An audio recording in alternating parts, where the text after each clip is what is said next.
और यह साहब हफीजुल्लाह नियाज़ी साहब ने यह एनालिसिस किया है कि पॉलिटिकली मूव्स उनकी कामयाब हैं और उन्होंने अपने मुखालफिन से बहुत बेहतर पॉलिटिकल मूव्स किए हैं, लेकिन जब वो हतमी कामयाबी यानी वज़ीर-ए-आज़म बनना, इक़्तिदार में आना, अपने जो मैनिफेस्टो है उसको इन्फोर्स करने की कोशिश करना, वो ये कहते हैं कि शायद ये मौका उन्हें नहीं मिलेगा।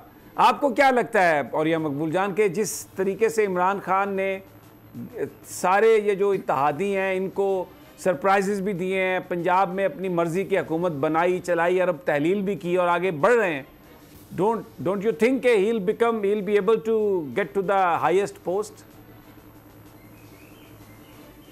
देखिए, ये जो आठ महीने हैं ना पूरे के पूरे, इस 8 महीने के अंदर पाकिस्तान की पॉलिटिक्स जो है वो एक पूरे के पूरे स्कूल में तब्दील हुई है।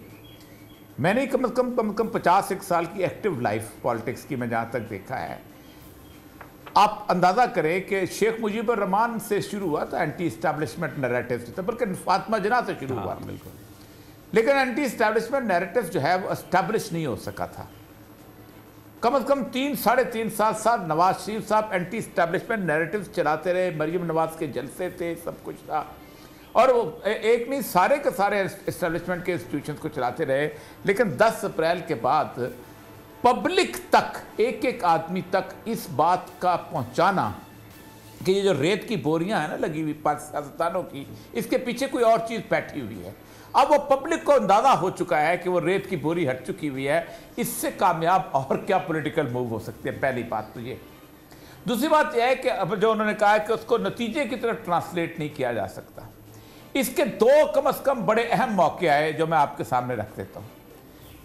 नतीजे के ट्रांसलेट करने का मौका होता है कि आप उसको कैसे इलेक्शन के अंदर जीत में तब्दील करते हैं। इमरान खान साहब के 20 लोटे हुए थे इस प्रोविंशियल असेंबली के अंदर, जिनकी उनकी रुकनीत ख़त्म कर दी गई थी। ये कभी भी पीटीआई के मेंबर नहीं थे। ये वो सीटें थी जो इस्टेब्लिशमेंट ने ख़ास तौर पे अपने लिए संभाल के रखी होती थी, जिनको जितवा के वो तोहफे में नून लीग को देते थे तो नून लीग की हुकूमत बन जाती थी, पीपल्स पार्टी को देते थे तो पीपल्स पार्टी की हुकूमत बन जाती थी। जहांगीर तरीन के जहाज में बैठते थे, तोहफे में मिलते तो पीटीआई की हुकूमत बन जाती थी। लेकिन ये पहली दफ़ा ऐसा हुआ है कि तमाम odds, Hamza Shahbaz chief minister, election commissioner Sultan Sikandar Raja जिसको समझते थे कि हमारे मुखालिफ हैं, और कमर जावेद बाजवा एस्टेब्लिशमेंट लीडिंग, उसके बावजूद 17 सीटों पे वो मार्जिन था कि मैं एज एन एक्सपर्ट, क्योंकि कम से कम 5 दफ़ा मैं डिस्ट्रिक्ट रिटर्निंग अफसर रहा हूँ, कोई कामयाब नहीं हो सका उनको डिफीट देने में। अगर ये उसको तजर्बे में उसमें नहीं बदला तो बड़ी गलत बात सब कहेंगे। उसके बाद सारे का सारा नैरेटिव जो है ये था कि हम आपके इस्तीफे कबूल नहीं करेंगे, क्योंकि ये इस्तीफे ऐसे हैं कि जो आके खुद आपके आप हमारे सामने पेश करें। चुन के 11 बंदे ऐसी सीटें निकाली गई जहां मार्जिन कम था। अब जब मार्जिन कम था तो सोचा था कि यहां लोग हार जाएंगे। उसके बावजूद इमरान खान खुद खड़ा हुआ, कोई कंपेन नहीं, लीडर जो है उसकी। देखिए, ये भी बड़ी बात है कि लीडर हर जगह जीतता है। हमने मुल्तान में भुट्टो को हारते हुए देखा है, हमने डेरा इस्माइल खान ने भुट्टो को हारते हुए देखा है जब वो खड़ा हुआ था 70 के इलेक्शंस के अंदर। 7 सीटों के ऊपर वो बंदा जीता है, और लोगों को पता था वो असेंबली में नहीं जाएगा, वो उनके काम करने नहीं आएगा। तो एक तो ये कि क्या अब भी वो ट्रांसलेट नहीं कर सका। उसके बाद आ जाते हैं अब रीसेंट सूरत हाल। पहली बात तो एक बात याद रखें, है ना, ये इंटरनेशनल असेंबली के बगैर एक कदम नहीं उठाती पाकिस्तान के सारे पॉलिटिक्स के अंदर। मैं आपको कल भी मैंने अपने प्रोग्राम में कहा था और आज भी बड़े बबांगे दोहल कहता हूँ कि ये ताज़ा तरीन सूरत हाल बिल्टअप क्यों हुई है। गुज़श्ता तकरीबन 2-2.5 माह से इंटरनेशनल इस्टेब्लिशमेंट इनको ये कह रही थी कि अब हम किसी तौर पर भी उस फोर्स को अपने साथ नहीं मिलाना चाहते जो कि पॉपुलर इन पब्लिक ना हो। इसलिए बेहतर यही है कि आप एक पॉपुलर मैंडेट वाली गवर्नमेंट ले आए।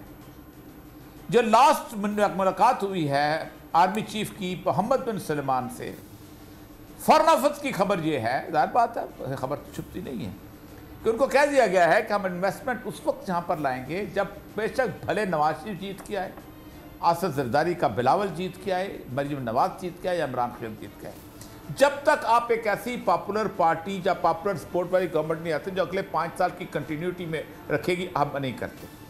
यही चीज़ IMF समझा रहा है, यही बाकी। इसलिए अब एस्टैब्लिशमेंट अपनी आखिरी सूरत है। मेरी 15-20 दिन पहले की इत्तला ये है कि एस्टैब्लिशमेंट ने अपना हाथ पंजाब से और KPK से उठा लिया। उससे आपको अंदाजा होगा कि वो चली गई है बलूचिस्तान की तरफ और कराची की तरफ। अपनी बनाई हुई MQM, अपनी बनाई हुई तोड़ी। फिर इकबाल का एक शेर है, तराशीदम परस्तीदम शिकस्तम, मैं बुत बनाता हूं, उनको पूजता हूं और तोड़ देता हूं, ये मेरा खेल है। तो उन्होंने अपनी बनाई हुई MQM को दोबारा उसको जोड़ना शुरू किया, तोड़ना फिर जोड़ना। और क्यों तोड़ना, सबको पता है क्या सूरत हाल है। दूसरी बात यह है कि अपनी बनाई हुई बाप पार्टी, उसको आप कहें कि वो कैसे उन्होंने एक तकसीम किया, आज उसको कर दिया, आज उसको। सिचुएशन समी इब्राहिम साहब ये है, पाकिस्तान का कोई ऑब्जेक्टिव कैमरामैन और प्रोड्यूसर पाकिस्तान के गली कूचों में चला जाए, पसनी चला जाए, ग्वादर चला जाए, पन्नू आकर चला जाए, किसी और जगह चला जाए और आवाम से पूछे कि ये कौन कर रहा है, तो पहले पूछेंगे आपको नहीं पता, और आप कहेंगे नहीं मुझे नहीं पता, तो आपको नाम बताएगा कौन कर रहा है। तो ये लेवल ऑफ अवेयरनेस अगर कोई पॉलिटिशियन दे जाता है, जो कि गुज़श्ता 75 साल से लोग दे रहे हैं, तो आप समझते हैं कि ऑब्जेक्टिव अचीव हो गया? किए हुए हैं। तो आप समझते हैं ऑब्जेक्टिव अचीव हो गया? और इसे और क्या ख्वाब होता है, और क्या होता है, और क्या होता है। एक आदमी वज़ीर आज़म न भी हो तब भी ऑब्जेक्टिव अचीव होता है। वो वज़ीर आज़म तो वो बन चुका हुआ है। ठीक हो गया। 2022 बहुत सारे तोहफे भी देखे गया पाकिस्तान की आवाम को। पाकिस्तान की आवाम को एक तोहफा ये दिया कि आवाम को पता चल गया कि पाकिस्तान का मीडिया क्या है। साल 2022 में सबसे ज्यादा देखे जाने वाला चैनल बोल न्यूज रहा नंबर 1। हमने बहुत सारे शोज और ट्रांसमिशंस की, पूरा साल मुसलसल जदोजहद में निकल गया कि ये वोट ऑफ कॉन्फिडेंस के पीछे कौन लोग थे। तोड़े रेटिंग के सभी रिकॉर्ड। सोशल मीडिया पर भी सबसे ज्यादा तेजी से 2.4 बिलियन व्यूज का संगे मील अबूर किया। एंकर्स को भी आवाम में सबसे ज्यादा मकबूलियत मिली और सोशल मीडिया पर भी बोल रहा सब पर भारी। सब्सक्राइब करें और बेल दबाएं ताकि कोई खबर रह न जाए।